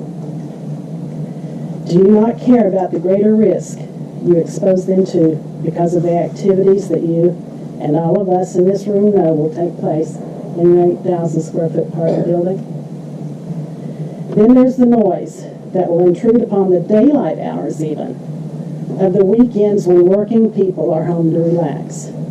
And everyone knows they won't stop at 10 o'clock. It's the nature of the beast when there's a party going on. Everyone knows that. Engines revving up, those last to leave standing by their cars as they laugh and talk. Then goodbyes being yelled in the parking lot. I've done it. All while the families on our streets are missing the peace and quiet we were looking for when we bought our properties. Strangers, many of whom will have been drinking, will be driving our little back roads, maybe just to imbibe a little more, or to find an easier way out to stay off of 71 and away from the cops. Will these customers of yours be spending their money in West Fork? $600,000 for her, but the businesses probably not. They're going to gas up before they come here. Most of us know that. And then they're going to leave as soon as the party's over. Council, what true advantage is there to opening our town up to the obvious problems that would ensue from a business like this? There are businesses that would offer our residents daily services and products. Slap this sort of thing on 71 at the entrance to our city, and you risk losing more substantial businesses. And why turn our neighborhood from a desirable neighborhood to a less than desirable neighborhood like it's been voiced already? As a former realtor, I was taught that a commercial business in a residential area will most definitely be detrimental to the residential property values. I got on Realtor.com. It says that even a hospital can drop property value 3%. Strip joint can drop property value 14.7%. Doesn't sound like much. 14.7 on a $180,000 home is a $27,000 loss. That's a lot to the normal man, woman, family. And while we're talking strip joints, can you assure us the bachelor's parties you have won't have strippers, booze, and drugs? Didn't think so. A family home is typically the largest investment a person will make in their lifetime. Mrs. Wren, can you, with a clear conscience, put the investments and the safety of all these families at that sort of risk? Thank all of you. Any questions? All right. Sir, what was your name? We didn't get it. Jed Stanton. Jed? Okay. Thank you. Stanton? Thank you, man. Appreciate that. Would anyone else like to address? Tom? I'm Tom McKnight, and I've got property on 1025 Stockburger, and we've got cattle and we've got kids, and it's a nice neighborhood, and it's it's residential and farm, and I think the event venue is supposed to face 71. Is that correct? Yes, it is. And then the three back, it's going to be 80 by 100, I think, the steel building. And the back side of it's going to be on our side. And, I do fear for the, property value in the area. And as council members, would you all like, right next to your house, an event venue? Would you like that in your quiet neighborhood, Would you like that next to your house or, anywhere near your house? And also, I just like your protection as far as our zoning. I don't have money to pick up and move. I can't do that, basically. I enjoy the area and I enjoy the quietness, and I just ask for your protection, as a citizen of the city in the zoning that we currently have. Does that make any sense? So, I'm all for businesses in the city, and I think that's a great, thing that could be in a commercial area or in an area that would be better suited for that. But I think they're, I'm all for the city, love the city, I've lived here all my life. So anyway, I don't think it's a totally bad idea, I just think it's the wrong place for that idea.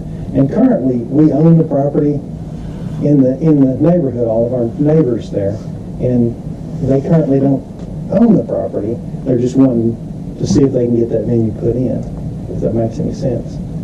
So as owners, we don't have a choice. But right now, as it stands, we have a choice not to let that into the neighborhood, basically. But we don't have a choice whether we move or stay or anything like that. Thank you all. Y'all have any questions, I guess? Thanks, Tom. All right, so we're gonna wind this down. Anyone else like to speak? Got 2 more? 3 more? Go ahead. All right, 4. All right, so let's unless you've got something new, let's keep it to something new that hasn't already been discussed. All right. Hi, I'm Eleanor Dalmut. This is my husband Frank. We live on the property adjacent to the property that's being considered conditional use. And we are not native to here. We didn't, grow up here or anything, but we were living in Fayetteville, and Dina said, as you get older, we would like to take care of you. If you can move out here, I will do that.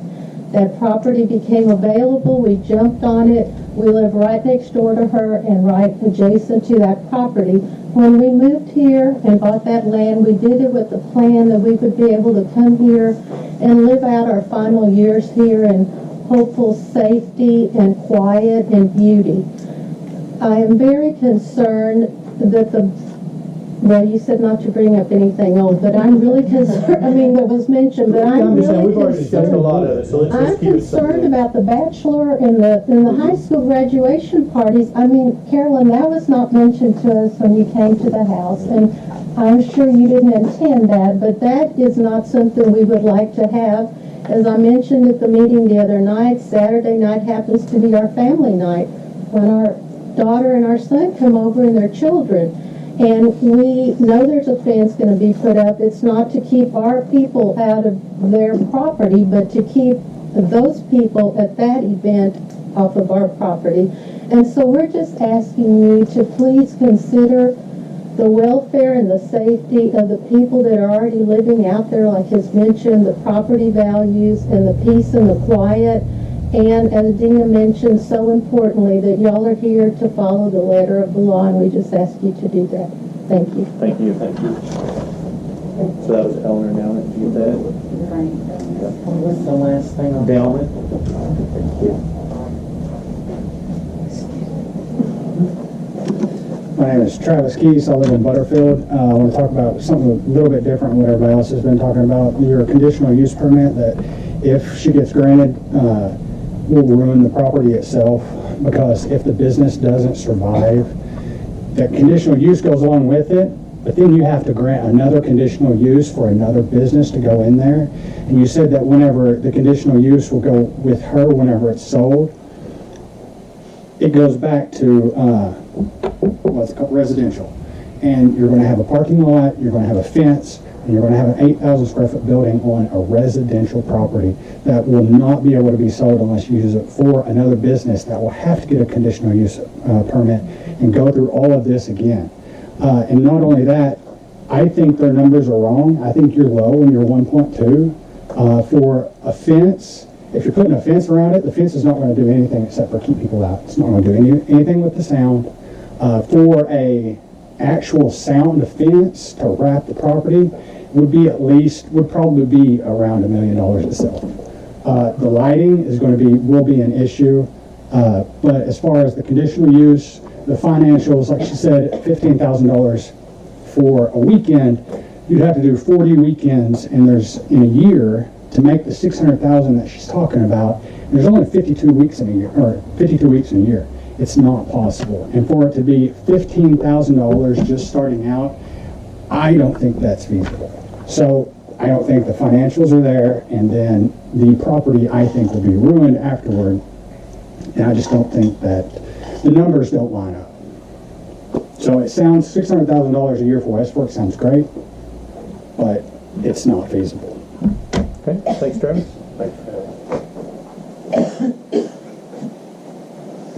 Tell us your name, sir. I'm James Morse. I own property on 71 there, right behind Scott Agnes, our body shop. And my biggest concern is I've got 2 young daughters, and is the number of people that are going to be brought into this area. It's unrealistic. It's a great idea what you have, and I appreciate you thinking along the lines of trying to bring something like that to the community. I just think the location's not good. Okay. Like I said, I live right there behind Magnus. I get a lot of people that turn in that little U-turn right there all the time, okay? And you invite this many people in here, 14 didn't use, you're gonna have 40 a year, you know, about 250 people per year, 3,500 strangers right into this area, okay? So I don't like the idea. I got 2 daughters. I don't want that in my neighborhood. I already have enough people turning around where I'm at, okay? And I just think that, like someone mentioned earlier, these people are going to wander, okay? They're going to bring in their own substances. They're going to go ahead and have a good time. That's what a wedding's for. That's not the place for it. Thank you. Thank you. Was there one more that wanted to address us? I'm Michael Parks. I live on 297 Davis Street, south of this property. This has been a learning process for me. I just heard about it Thursday, whenever the meeting, and I didn't make it to the meeting. And I've got more questions than I've got answers, really. It's like, okay, I've called, Beaver Lake Watershed. I talked to them. I talked to the Arkansas Department of Environmental Quality. I talked to that person. I've talked to Jim something with the Washington County Planning Commission. I've done some research on different things and never really got an answer from what I was concerned with. Like Mr. Keiss said, what are you going to do if this business fails? I mean, you know, worst case scenario, you don't make it and you go under. Okay, after you put a parking lot and a building out there, okay, well, you know, how are you going to recover that back to residential and agricultural? I mean, I live south of the property, and in the fall when the leaves are off the trees, I can see the street lights from my front porch. It's so quiet in the neighborhood right now, I can hear people on the corner of Stockburger and Davis carrying on a conversation in their backyard. I mean, that's going to disrupt everything there, for one. But, I mean, there's just so many questions with this. How's it going to impact the environment? Because, like you were saying, that property is on a slope. It runs right into this creek. This creek runs across, and it'll eventually run into the West Fork of the White River. I don't know about the environmental impact on that. There's more questions there. Noise, lighting. I talked to Jim something at Washington County Planning. He didn't know anything about the annexation proposal for the county into the city. I mean, with this coming about last Thursday, this seems like this is going through pretty fast. I mean, I don't know how long it'll take to get all the studies and everything you need for your information. But I mean, I'm opposed to it. Okay. I'll just say that right from the start. My wife is one of them that we moved here in 2004 after we both retired from the Air Force. And we moved into this general area because it was so quiet and it was just residential. I mean, my wife is one of them that we moved here in 2004 after we both retired from the Air Force. And we moved into this general area because it was so quiet and it was just residential. I mean, the loudest thing we had around there was cows and kids with their vehicles driving up and down the road and four-wheelers bouncing around there. But, you know, that was one of the main reasons we bought the property. And it's like, well, with this moving in there, I mean, I don't see how the easement going to 71, I mean, there's just too many questions. And that's the only thing I've encountered is questions with no real answers. I mean, okay, there's going to be an 8,000-foot building. You're going to have a parking lot roughly the size of Carter Park. And Ms. Ram, she'll address the questions. Okay, but that's a lot of it right there. And with the environmental impact on this thing, I mean, the noise, I mean, there's a lot more questions than answers. All right. Thanks. Thank you. Any questions for me? Is it something new that we haven't discussed? No parking, no driving, drugs? Okay, go ahead. And I don't want to discourage anybody from that. I just want you to know we've discussed that, and so I want to keep us moving forward. My name is Donna Mason, and I don't even live in that area, but I can see some problems.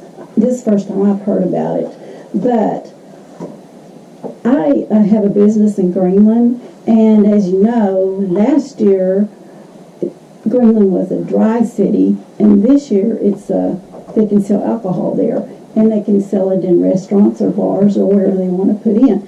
So West Fork is only one vote away from becoming a wet city, because if they had a vote on it, maybe the people in this room don't want alcohol to be, legalized in West Fork, but it would be the whole vote of the whole city. So it could possibly become legal. And then what would happen? Plus also, my granddaughter is just getting married, and she's getting married in Greenwood at this gorgeous, beautiful Bell Park, and it's got an amphitheater. It's beautiful, and she's getting it for $250 for one day. I think her costs and prices are way out of line. I would not pay $15,000 to rent a venue, and it just seems the prices are just way off to me. Because you can do a lot cheaper, and who's going to? I don't know how many people in West Fork can afford $15,000 to marry their children. I don't know. I couldn't. Okay, thank you. Real quick, if we're going to line this up. Has she tried any other properties around? Because they're across this high, it would be... So I'm going to stop you there, because we're considering a conditional use for this property. So for right now, we don't care what she's looked at otherwise. Okay. Do you understand what I'm saying? Yeah. So I feel your concern, but I want to move forward and get this moving along. I just have, this isn't for me. Okay. It's my neighbor across the street. I almost forgot, and I would feel terrible if I didn't Is it honor his something request. I have no idea. He sealed his envelope. He wrote it to you all, and Mr. Keller, who lives right across the street from me on Stockburger, asked me to bring this. Okay, if you'll just give it to Anita, and she can open it and start passing it around. He is, so he has to be brought. Carolyn, I hate to do this to you, but I want to get this. I want to move forward. Okay, so I'm going to give you 5 minutes to address the general consensus, and I know that's not a lot, because there's been a lot of people with concerns, but I do want to move forward. So I'm going to give you 5 minutes to come up and kind of address what you've heard. Not necessarily I don't want you to talk to individuals. I want you to keep the conversation with the council, but address the issues that have been brought forward. And then the council, if we have questions, we can ask, and we can keep going forward with it. Okay, so 5 minutes. Here goes. First of all, I do appreciate all the concerns. Okay, I sometimes start talking. Bachelor party is nowhere in my plan. I'm sorry I said the word. Okay, I was just saying there are opportunities here. I mentioned last Thursday to Scott and to the Planning Commission, I had no intention of having alcohol out there. I'm a youth leader at the Pentecostal Church. I have no intention of having alcohol out there. Someone said to me, "You can't stop it." Yes, I can. That is my full-time job. I will be there. I will be the event coordinator. For those that have the concern that I don't know what I'm talking about financially, I've done my due diligence. This is about a venue, everything that goes with having a wedding. I've looked at the demographics. I've looked at venues that are 6 to 9 months waiting list just for the venue itself. So I know the numbers. The numbers are good. I appreciate the concern that I'm getting myself into a financial hole, but I'm willing to take that chance. It's not all about the money to me. I live right there with everybody else, have no hard feelings, and I hope no one hates me after this either, regardless. But I want to do something that's good for me. It's what I love. I think that before the council makes a decision, they need to go out and look at the property, what I'm talking about. This thing is not going to sit on Stockburger. There's 13 and a half acres out there that I'm purchasing. The Dalmats, they did have concerns about seeing the back of the building. I'm going to be very candid. In the beginning, I can't say that I can afford to stucco it. I wish y'all had this in color. This is what my colors, the materials I want to use. In the beginning, I can't afford to put all the way around with anything other than a very nice look to it. I will do it. It will be a wonderful piece of property. You won't even see it except how tall it is, right? It will not be 2-story, but I can't completely fence it. I was asked by one of the neighbors the other day, don't put the fence on the north, just put it all the way around your building. I can't do that, but I will do everything I can in my ability. I know the numbers are right. I'm not going to put a soundproof fence around the entire facility. The fence was to keep the neighbors on the north from feeling like they had to look at the back of this ugly building that actually they don't even know what it's going to look like. Okay. Yes. Question. Yeah. What type of building do you propose? A wood frame building? What building categories? I think it's going to be a wood frame. We're talking about spanning it 40, possibly 50 feet, and then having the additional rooms on the side. The main area of the venue would be a 40 to 50 foot span to keep it from having the metal engineered trusses. We have to figure out what the city allows from from that size building. I don't know if there are ordinances. We haven't figured that out yet. But the goal is to do a 40 to 50 foot span for the main area of the venue, and then have the additional, like the bride's room, the groom's room, the offices, the storage, the catering kitchen, etc., in addition to that on the sides. The front of it will be very much the outside facade on the front, and this wrapped as far as we can to the sides that I can afford in the beginning. We'll have a French country look. The concerns about Stockburger. There's no traffic on Stockburger. Please understand that. The bed and breakfast is going to be used only for the clients that are paying the money to rent this venue. Clients that can afford, and $15,000 is actually a low number if you do the research. Clients that can afford this are high-end clients. It is something that's possible. Mayor, there will not be alcohol there. I said that the other night, and I think Scott said, well, you can't sell it, but they can bring. No. I'm the owner. I'm the one that will be there. I will be the event consultant. Our caterer is a pastor's wife in Winslow. I have the ability and I have the fortitude to ask guests to leave if they try to sneak in alcohol. This is not a redneck party barn. It's not. It is a high-end venue, and yes, people will come to West Fork. The money's going to Mulberry. It's not all about the money. It's my passion. I'm really good at it. I intend for this to be high-end so that I'm able to do this. This venue will sit in the middle of the property. It's not by Stockburger. It's not by 71. And I would love, if Mrs. Lindsay would allow me to, I would love if the council wanted to see it, where it will sit. It will sit southwest. The Washington County Health Department is planning on coming out as soon as we get a go that yes, this is something that's possible. We've worked with Jeff Hawkins with the Washington County Planning Commission. That's who Mrs. Lindsay has worked with. So I know there's a lot of concern. I live there too. I live in that area. I have grandbabies and I have babies that are out there too. I appreciate the positive comments from the gentleman who I see all the time and wave at him. It will come from 71 only. It is a great opportunity for me to be able to do what I want. It will be high end, and the numbers are there. It's not about the money.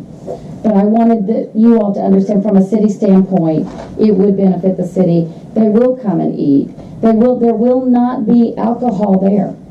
I don't want drunks there.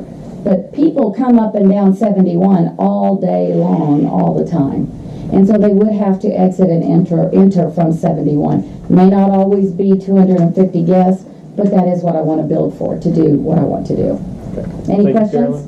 Any questions for Carolyn? Any questions for anyone that has addressed the council tonight? No? All right, so I'm going to close discussion on the matter to the public. Is there any discussion the council wants to have on this matter? Okay, so as I said in the beginning, tonight this issue has to be tabled. Carolyn does not own the property at this point. But Carolyn needs to know, from a business standpoint, how the council feels about this. And we've had a lot of input tonight, which is great. I wish you guys would come to every meeting. Honestly, I do. This is what the city needs to move forward is some input. So I'm gonna say this, shame on all of you that have addressed us tonight that haven't been here, that weren't here last month, or the month before. So consensus. Is that what you're looking for? That's what we're looking for, is a council consensus. When this comes up, if Carolyn bought the property, is the council willing to grant conditional use on the property? Go, Joe. At this point right now, I'm not. I mean, I think there's a lot of variables that I want to read and learn more about before I make a decision. So I'm not comfortable with making a decision right now. Okay. I think it needs to be, everybody needs to go see it, see what they're looking at, because you can't really have a piece of paper, you can't tell anything about it. Okay. As of this moment, I don't know. I would be disinclined to vote yes. I would vote no. Go ahead. I know where the property is. I don't have to go look. I know exactly where it is. I'll say this. I live on that side of town, so it wouldn't make a bit of difference to me as far as the noise and all that. But it does to these people. And regardless of what ward I live in, I'm still representing all of West Fork. So I would be inclined to say no, I couldn't do that. Okay. Is this where, Barbara, is this where you live now? I have moved just down the street. But is this So I am still in the neighborhood. But- My property abuts. Is this the property I've actually been to? I'm sorry?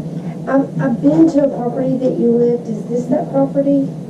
I've lived there for 33 years, so probably. That's what I'm thinking. Well, I would love to see revenue and changes and things come to our community, and I actually think this is a unique and neat idea. Oh, I do too. And I would actually vote yes. Okay. Is there any other discussion among the council?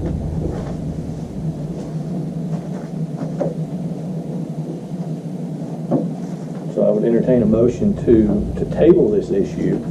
I think Carolyn has, you can get a feel from where the council is on this. So I would like a motion to table this until it comes forward again, and it may or may not come forward again with Carolyn being able to get a read of the council. But this is what she needed. She needed honesty from the council, from the city, before she makes an investment like that. I'll make the motion to table it. Okay. Second. We have a motion and a second. Table this. All those in favor say yes. Yes. All those opposed say no. Motion carries. Table this to another time. So with that, that ends our new business. Brings us to our mayor's comments. So just a couple of things to bring before the council tonight. Last month, I asked you guys to be thinking about some projects you'd be interested in. That can be anything. That's you know, if you want to see Isaac paving a certain street, that's what I'm asking about. I don't necessarily mean for you to go home and rack your brain to come up with some new invention for the city of West Fork. But where's your passion at in the city? The library is going to get started. Those plans are going to be started soon. We have the memorial that we need more interest in. The Economic Development Committee, Beautification Committee they're pushing hard with very few members. So anybody that'd be interested in that, but be giving that some thought. This is the budget time of the year. Where do we want to see sidewalks? Do we want to see something new at our parks? That's what I'm asking for. What I'm saying is our department heads are doing a great job projecting a vision for their departments. But right now they're bouncing it off of me. Okay? And what I'm getting at is that's a group effort. That's what we're all here for, is to help these guys. You know, they have their ideas and they're great ideas, but that doesn't mean that they wouldn't love some input. And that goes for the city as well. Help us. That's what we need. Also, we've had a lot of discussion about a code enforcement officer. How do we afford that? What can we do there? So we've talked through the city. I've talked to Isaac. Isaac has agreed to fill that role as a part of his duty as the Public Works Director. It's going to start with a couple hours a week of him doing some patrols, being proactive in code enforcement around town.